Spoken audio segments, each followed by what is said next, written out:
Days of walking and crossing unmarked borders have brought these Eritrean migrants to Sudan. For many, including ENOK DEBESENGE, it's not their final destination.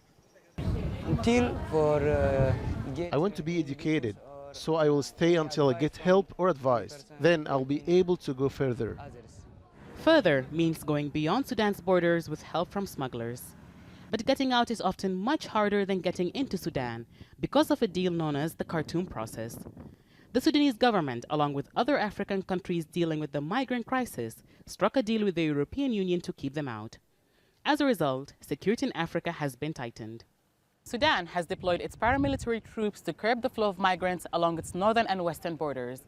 But because these forces are the same ones that were used to fight rebels in Darfur and other conflict areas in the country, using them to stop human smugglers and traffickers comes with a lot of controversy.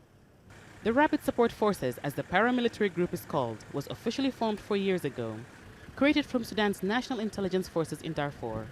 The Janjaweed, as they were known by rebel forces, were accused of brutality and violating human rights for their role in the Darfur conflict. Human rights groups accused the group of war crimes, but the head of the forces say they fight crimes, not commit them. We combat all kinds of crimes. We are special forces, just like any other force in the country. We choose the easiest method to fight crimes, and the border with Libya is open, and there are problems there, and so our forces patrol there. The EU is being criticized by rights groups for supporting Sudan in anti-migration efforts and for providing $250 million, which critics say helps force migrants into detention centers.